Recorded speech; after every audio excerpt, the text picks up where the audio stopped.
നമസ്കാരം. ഇന്ന് നമ്മുടെ 92ാമത്തെ എപ്പിസോഡാണ്. ഇന്ന് ഞാൻ ഉച്ചയ്ക്ക് ഒരു എപ്പിസോഡ് പോസ്റ്റ് ചെയ്തതാണ്. പെട്ടെന്ന് ഞാൻ അടുത്ത എപ്പിസോഡ് ചെയ്യാൻ കാരണം എന്ന് പറഞ്ഞാൽ ഞാനിതൊന്നും പ്രീ പ്ലാൻ ചെയ്യുന്നതല്ല. എൻ്റെ മനസ്സിൽ എപ്പോൾ തോന്നുന്നു ഒരു സബ്ജക്റ്റ് തോന്നുന്നു, ഞാൻ അവിടുത്തെ എഴുതി വെച്ചല്ല ഇത് വീണ്ടും വീണ്ടും ഇങ്ങനെ പറയണം, അടുത്ത് പറയണം. അതേ ലൊക്കേഷൻ കണ്ടാണെങ്കിലും സിനിമയെക്കുറിച്ചാണെങ്കിലും മറ്റ് സബ്ജക്റ്റാണെങ്കിലും എനിക്ക് തോന്നുന്നു ഞാൻ പറയുന്നു. എനിക്ക് പറയാൻ ഞാൻ വർഷങ്ങളോളം നിശബ്ദനായി ഇരുന്നവനാണ് ലൈഫിൽ. സിനിമ ഫീൽഡിൽ പോലും ഞാൻ ആദ്യകാലങ്ങളൊക്കെ എന്തെങ്കിലുമൊക്കെ പറയുമായിരുന്നു. പറയാതെ പിന്നെ പറഞ്ഞു തുടങ്ങി. കാരണം ഇന്ന് ഞാൻ പറയാൻ പോകുന്നത് മെയിനായിട്ട് ഞാൻ പുതിയതായിട്ട് വരുന്ന അഭിനയ രക്ഷപ്പെടണമെന്നുള്ള കഴിവുണ്ടായിട്ടും അഭിനയത്തിലേക്ക് എത്തിപ്പെടാൻ ശ്രമിക്കുന്ന അങ്ങനെയുള്ളവർക്കൊരു ഉപദേശമാണ്. കാരണം ഞാനിത് പലതും പറയുന്നതെന്ന് പറഞ്ഞാൽ, ഞാൻ പണ്ട് ഒരു പ്രമുഖ ചാനലിൽ ഞാൻ വർക്ക് ചെയ്തുകൊണ്ടിരുന്നപ്പം ഞാൻ പറയേണ്ടത് പറയാതിരുന്നപ്പം ഒരു കൊച്ചു പെൺകുട്ടിയാണ് അതിന് ബലിയാടായത്. കാരണം രണ്ടാണുങ്ങൾ ചെയ്ത ഒരു മിസ്റ്റേക്ക് അവിടെ ഒരു പെൺകുട്ടിയുടെ തലയിൽ വന്നത്. ഞാനൊന്ന് എനിക്കറിയാമായിരുന്നു. കാരണം നമ്മുടെ ക്യാബിനൊക്കെ AC ആണ്, എല്ലാം അടച്ചുപൂട്ടിയത്. പക്ഷേ അതാരാണ് ചെയ്തതെന്ന് എനിക്കറിയാമായിരുന്നു. ഞാനന്ന് ശ്രീകണ്ഠനായർ സാറോട് പറഞ്ഞില്ലത്, എനിക്ക് മാത്രമായിരുന്നു. പക്ഷേ ആ പെൺകുട്ടിയുടെ ലൈഫ് എങ്ങനെയായെന്ന് എനിക്കറിയില്ല. ആ പെൺകുട്ടിയുടെ ജോലി നഷ്ടപ്പെട്ട ഒരവസ്ഥ വരെ ഉണ്ടായിരുന്നു. അതെനിക്ക് ഉണ്ടായതാണ്. പക്ഷേ ഏറ്റവും നല്ല റിപ്യൂട്ടഡായിട്ട് അന്നും ഇന്നും ഉള്ളൊരു ചാനലാണ് അത്. 3 പേര് അറിഞ്ഞ ചാനലെല്ലാവരും അറിഞ്ഞൊരു കേസാണ്. അത് ഞാൻ പറയാമായിരുന്നു. അതിൻ്റെ പശ്ചാത്താപം എനിക്ക് ഇപ്പോഴും ഉണ്ട്. ലൈഫിൽ കുറേ പശ്ചാത്തപിക്കുന്ന കാര്യങ്ങൾ, അതുകൊണ്ടെല്ലാം പറയാനുള്ളത് ഞാൻ പറയും. ഇപ്പം ഞാൻ ശരിക്കും എല്ലാ കാര്യങ്ങളും ഒന്ന് പറഞ്ഞു തുടങ്ങിയിട്ടും കുറച്ച് കാലമേ ഉള്ളൂ. അതുകൊണ്ട് ഇപ്പം അഭിനേതാക്കൾ ശ്രദ്ധിക്കേണ്ട കുറച്ച് കാര്യങ്ങളാണ്. അത് വളരെയധികം ശ്രദ്ധിക്കണം, ശ്രദ്ധിച്ച് കേൾക്കണം, അത് ഫോളോ ചെയ്തിരിക്കണം നിങ്ങൾ അഭിനയിച്ച് രക്ഷപ്പെടാനാണെങ്കിൽ. ഒന്ന്, നിങ്ങൾ ഈ ലോകത്തെല്ലാവർക്കും, കണ്ണ് കാണാത്ത ആളുകൾക്കൊഴിച്ച് ബാക്കി എല്ലാവർക്കും അഭിനയിക്കണമെന്നുണ്ട്. കണ്ണ് കാണാത്തവരതിന് ശ്രമിക്കാത്തതെന്ന് പറഞ്ഞാൽ അവർക്കൊരിക്കലും അവർ അഭിനയിക്കുന്നത് കാണാനൊക്കില്ല.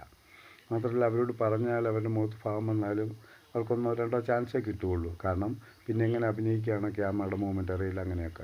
അതുകൊണ്ട് ബാക്കി എല്ലാവർക്കും അഭിനയിക്കാം. ബാക്കി എല്ലാ വൈകല്യമുള്ളവരും അഭിനയിക്കുന്നുണ്ട്.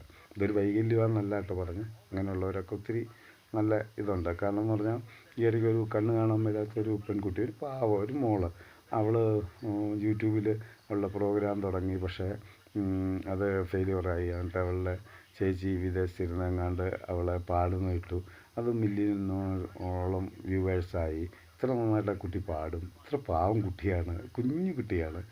അവൾ അതിനകത്ത് പരസ്യം കൊടുക്കാമെന്നും പറഞ്ഞ് 1500 രൂപ കൊടുക്കാമെന്നും പറഞ്ഞ് ഇന്നലെ വേദനയോടെ അത് ഇട്ടു.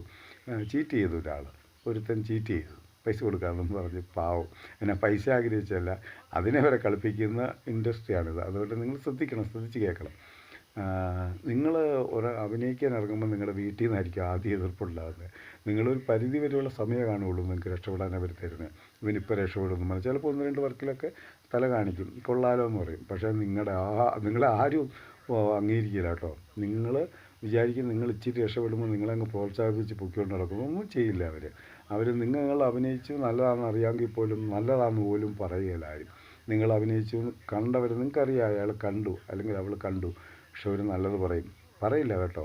ആ സമയത്ത് ആദ്യം നിങ്ങളെ പരദൂഷണം പറഞ്ഞുണ്ടാക്കും, രണ്ടാമത് വെറുക്കും, മൂന്നാമത് ആക്രമിക്കും നിങ്ങളെ ശരീരമായിട്ടും മാനസികമായിട്ടും. പിന്നെ എങ്ങനെയൊക്കെ തകർക്കാൻ നോക്കാം അങ്ങനെയൊക്കെ നോക്കും. വെറും കൊല്ലാൻ വരെ നോക്കിക്കളയും ഒരു സന്ദർഭത്തിൽ. എന്നിട്ട് നിങ്ങൾ വീണ്ടും രക്ഷപ്പെട്ടു പോവുകയാണെങ്കിലും നിങ്ങളുടെ പുറകെ വരും ഇവർ, അറിയാമോ? അതിൻ്റെ എല്ലാ അവകാശവും മേടിച്ചെന്ന് ആഹാരത്തിൻ്റെ ചായയുടെ 100 രൂപയുടെയും കണക്കും പറഞ്ഞ് പുറകെ വരും. ആ അവസ്ഥയിലെത്താൻ നോക്കണം. ഇന്ന് നിങ്ങൾ പേടിക്കുകയൊന്നും വേണ്ട. ഇന്നാരെങ്കിലും ചാൻസ് തന്നില്ല, ഓഡീഷനൊക്കെ ചീറ്റിംഗ് ആണെന്നേ ഞാൻ പറയുള്ളൂ കേട്ടോ. വലിയ ഡയറക്ടേഴ്സ് പോലും ഓഡീഷൻ വെക്കാറില്ല. കാരണം അതൊക്കെ അത്ര സന്ദർഭങ്ങളിലേ വെക്കാറുള്ളൂ.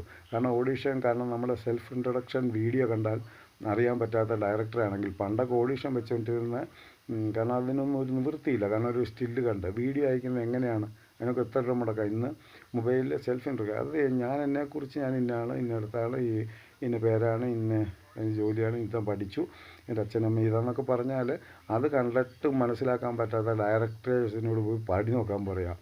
പെൺകുട്ടികളൊക്കെ പലയിടത്തും വിളിക്കുന്നുണ്ട് ഓഡീഷന് വേണ്ടിയിട്ട്.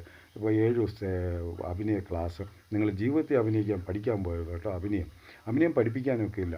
അഭിനയം പഠിപ്പിക്കണമെങ്കിൽ എട്ടുകാലിയൊക്കെ പഠിപ്പിച്ചാൽ തവളയും പാറ്റയൊക്കെ അത്രയും തന്നെ. ഉള്ളിലൊരു കഴിവുണ്ടോ അഭിനയിക്കാൻ, ആ കഴിവ് വികസിപ്പിക്കാനേ അഭിനയം പഠിക്കാവൂ. നിങ്ങൾക്ക് കഴിവുണ്ടെന്ന് നല്ല ബോധം ഉണ്ടെങ്കിൽ നിങ്ങൾ പോവുക. എത്ര സൗന്ദര്യം ഉണ്ടായിട്ടും കാര്യമൊന്നുമില്ല. സൗന്ദര്യമുള്ള പലരും അഭിനയത്തിൽ രക്ഷപ്പെട്ടിട്ടുമില്ല, സൗന്ദര്യമില്ലാത്ത പലരും രക്ഷപ്പെട്ടിട്ടുണ്ട്. അത് അത് നോക്കുക. നിങ്ങൾക്ക് കഴിവുണ്ട്. പാട്ട്, അഭിനയം, എഴുത്തൊന്നും പഠിക്കാൻ പറ്റുകയില്ല കേട്ടോ. അതിൻ്റെ കുറേ തിയറികൾ പഠിക്കാനേ ഉള്ളൂ. അത് മനസ്സിലാക്കുക നിങ്ങളതുകൊണ്ട്. പിന്നെ നിങ്ങളുടെ ലക്ഷ്യത്തിലേക്ക് പോകുമ്പോൾ നിങ്ങളൊന്ന് ഓർക്കുക, നിങ്ങൾ വഴിയെ പോകുന്ന പട്ടികളെല്ലാം കല്ലെറിയുക. നിങ്ങൾക്ക് ഒരു സമയത്ത് ഇന്നയിടത്ത് ലക്ഷ്യമുണ്ട്. ആ ലക്ഷ്യത്തിലേക്ക് എത്താൻ വേണ്ടി നിങ്ങൾ പോകും. ഈ പട്ടികളെ കല്ലെറിഞ്ഞ് ഓടിക്കാനും അതിനെ തല്ലിക്കൊല്ലാനും ഒക്കെ പോയി കഴിഞ്ഞാൽ കുരയ്ക്കുന്ന പട്ടികളെല്ലാം നിങ്ങളെപ്പോൾ ലക്ഷ്യത്തിലെത്തും? നിങ്ങളെത്താനേ പോകുന്നില്ല. പട്ടികളുടെ ബഹളമാണ് വഴിയിൽ. അത് മനസ്സിലാക്കി നിങ്ങൾ പോവുക. പിന്നെ മൂന്നാമത്തെ കാര്യം എന്ന് പറഞ്ഞാൽ, നിങ്ങൾ അടങ്ങിയിരിക്കുന്ന കഴിവ് അഭിനയമാണോ എന്ന് തന്നെ നിങ്ങൾ മനസ്സിലാക്കുക. നിങ്ങളൊരു ഫീൽഡ് കേൾക്കുമ്പോൾ നിങ്ങൾക്ക് ക്യാമറയെക്കുറിച്ച് നല്ല സെൻസ് വരികയാണെങ്കിൽ നിങ്ങൾ മനസ്സിലാക്കുക, നിങ്ങൾക്ക് ക്യാമറയില്ല, അതിലേക്ക് തിരിയുക. അല്ല, നിങ്ങൾക്ക് ഡയറക്ഷനാണെങ്കിൽ അത് തിരിയുക, സ്ക്രിപ്റ്റിലേക്കാണെങ്കിൽ അത് തിരിയുക. നിങ്ങൾക്ക് ഈ സ്ക്രിപ്റ്റ് ആദ്യമായിട്ട് കൈ കിട്ടുമ്പോൾ ഇതിനേക്കാൾ നല്ലപോലെ ഞാൻ എഴുതാൻ തോന്നുന്നു വെച്ചു. അപ്പോൾ നിങ്ങൾ നല്ല സ്ക്രിപ്റ്റ് റൈറ്ററാണ്. പക്ഷേ ഇരിക്കുന്ന സ്ക്രിപ്റ്റ് വലിയൊരാളുടെ ആണെന്ന് നിങ്ങൾ വിശ്വസിക്കുക, അത് ശരിയുമായിരിക്കാം. നിങ്ങൾക്ക് അതിനേക്കാൾ എഴുതാൻ കഴിവുണ്ടെങ്കിൽ, കാരണം ആരും പഠിപ്പിച്ച്, ഇപ്പം ഞാൻ നേരത്തെ പറഞ്ഞല്ലോ, വാത്മീകിയും വ്യാസനും ഒന്നും ആരും ഉള്ള നോവൽ വായിച്ചിട്ടോ ആരും എഴുതി പഠിപ്പിച്ചൊന്നും അല്ല. കാരണം അവർ തന്നെത്താൻ ആദ്യമായിട്ട് എഴുതിയതാണ്. മഹാഭാരതത്തേക്കാൾ കൂടുതലൊരു നോവലുണ്ടോ? ഒരു ഇതുണ്ടോ? അപ്പം അങ്ങനെ നിങ്ങൾ എന്താണ് നിങ്ങൾ അടങ്ങിയിരിക്കുന്ന കഴിവെന്ന് നിങ്ങൾ മനസ്സിലാക്കിയാൽ തന്നെ, സ്വയം മനസ്സിലാക്കിയാൽ തന്നെ നിങ്ങൾക്ക് അതിലേക്ക് മുന്നേറാൻ പറ്റും. തെറ്റായിട്ടുള്ള റൂട്ടിലാണെങ്കിൽ നിങ്ങൾ എത്തത്തില്ല ഒരിക്കലും അവിടെ. അതെ. പിന്നെ ഒരു സ്ക്രിപ്റ്റ് പകർത്താൻ കഴിവുള്ളവന് പോലും രക്ഷപ്പെടാവുന്ന അവസ്ഥയുണ്ട്. അത് മനസ്സിലാക്കുക. പിന്നെ നമ്മൾ ഇച്ചിരിയൊക്കെ ചാൻസ് കിട്ടിക്കഴിയുമ്പോഴത്തേനും അഹങ്കരിക്കാതിരിക്കുക. എൻ്റെ അടുത്ത് തന്നെ പലരും അഹങ്കരിച്ചിട്ടുണ്ട്. ഇച്ചിരി ചാൻസൊക്കെ വരുമ്പോഴത്തേനും പിന്നെ ഞാനാണ് വലുത്, പിന്നെ BMW നടക്കുകയുള്ളൂ എന്നൊക്കെ ഉള്ളൊരു ധാരണയിലൊക്കെ നിങ്ങൾ ഇരിക്കാതിരിക്കുക. കാരണം എല്ലാവരുടെയും പിന്നിൽ ഒരുപാട് കഷ്ടപ്പെട്ടുണ്ട്.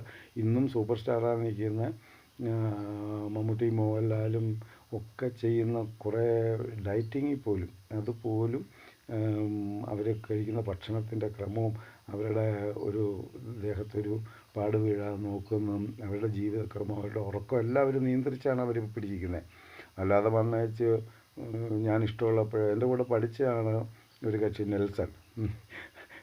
ഇപ്പം എന്താണ് അത്? കാരണം പെട്ടെന്ന് കയറി വന്നതാണ്. കാരണം എന്ന് പറഞ്ഞാൽ എൻ്റെ കൂടെ പഠിച്ചതാണ്. പക്ഷേ പെട്ടെന്ന് കയറി വന്നപ്പം ദിലീപ് സാറിനെ വെയിറ്റ് ചെയ്യിച്ചു എന്നാണ് എനിക്കറിവ്. കാരണം പല സ്റ്റുഡിയോയിൽ നിന്ന് കേട്ടിട്ടുണ്ട്. പക്ഷേ എത്ര വളർന്നു വരണ്ടേ? ഞാൻ ക്ലാസ്മേറ്റാണ് കൊല്ലത്തിൻ്റെ. അപ്പോൾ അങ്ങനെയൊക്കെ നിങ്ങൾ ശ്രദ്ധിക്കുക. പിന്നെ എൻ്റെ ജീവിതമായിട്ട് ഇച്ചിരി കോട്ട് ചെയ്ത് പറയുമെന്ന് പറഞ്ഞാൽ, ഈ തോൽവിയൊന്നും കണക്കാക്കണ്ട കേട്ടോ. എന്നെക്കുറിച്ച് പലരും പറയും, നാട്ടിൽ 6-7 കോടി രൂപ 30 കൊല്ലം മുമ്പ് സിനിമ പിടിച്ച് കളഞ്ഞുവെന്ന്.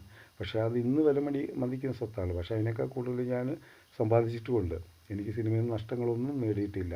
കാരണം എൻ്റെ ജീവിതമല്ല, എൻ്റെ ജീവനാണ് ഈ ഫീൽഡ്.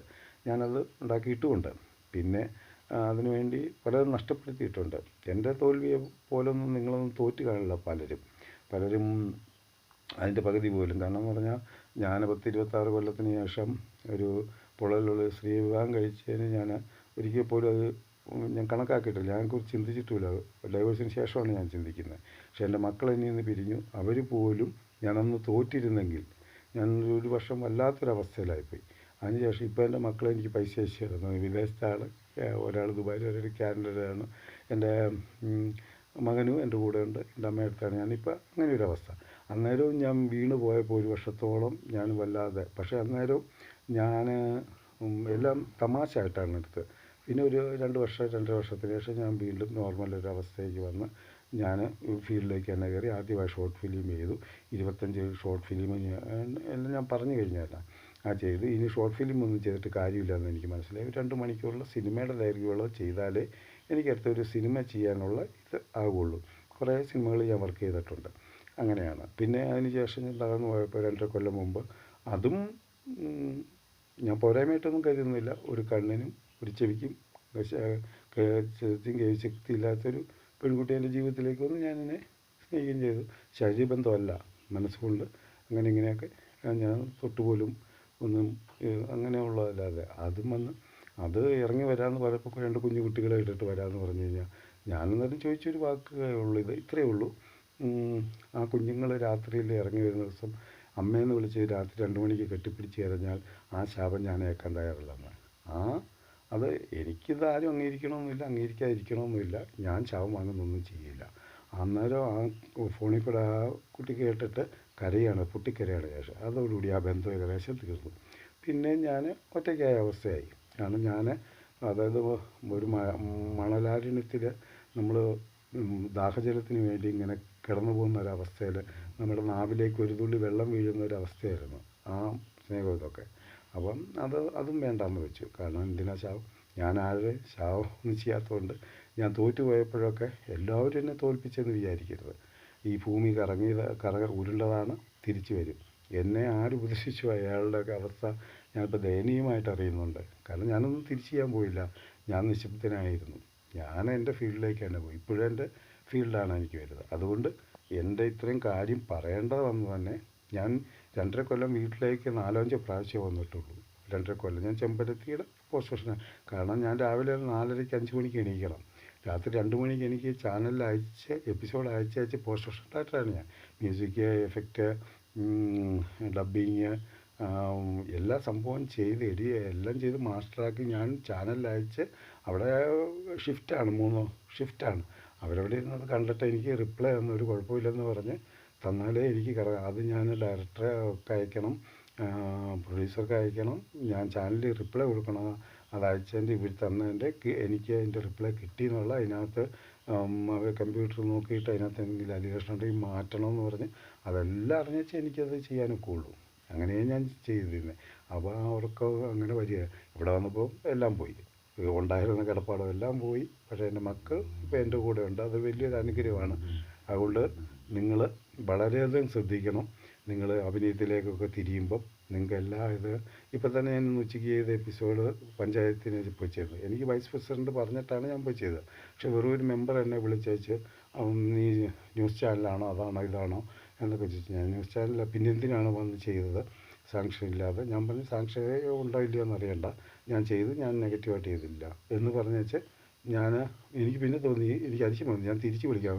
അന്നേരം എന്നെ ബ്ലോക്ക് ചെയ്ത്. കാരണം പുള്ളിക്ക് എന്നെ പേടിയായിപ്പോയി. കാരണം ന്യൂസ് ചാനലാണോ, ഞാൻ ന്യൂസ് ചാനൽ അല്ലാതെ ഇടട്ടെ എന്ന് ഞാൻ ചോദിക്കാൻ വിളിച്ചതാണ്. ഞാൻ 25 പ്രാവശ്യം വിളിച്ചെടുത്തില്ല, എന്നെ ബ്ലോക്ക് ചെയ്തു. കാരണം പുള്ളി ഭയപ്പെടുന്നു.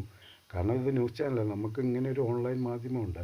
നിങ്ങൾക്ക് അതുകൊണ്ട് അഭിനയിക്കാനുള്ളവർക്ക് നിങ്ങൾക്ക് റീൽസ് ഇടാം, നിങ്ങൾക്ക് സ്വന്തമായി ഷോർട്ട് ഫിലിം ചെയ്യാം. 500 രൂപ ഉണ്ടെങ്കിലും ഷോർട്ട് ഫിലിം ചെയ്യാം കേട്ടോ മൊബൈലിൽ. നിങ്ങൾക്ക് എഡിറ്റ് ചെയ്യാനുള്ള വഴിയൊക്കെ ഞാൻ പറഞ്ഞു തന്നിട്ടുണ്ട്. അതുകൊണ്ട് അങ്ങനെയൊന്നും പേടിക്കണ്ട. നിങ്ങൾക്ക് എന്ത് വേണമെങ്കിലും മൊബൈലിലൂടെ ചെയ്ത് നിങ്ങൾക്കത് ചെയ്യാം. അടുത്ത എപ്പിസോഡിൽ വീണ്ടും കാണാം. നന്ദി, നമസ്കാരം.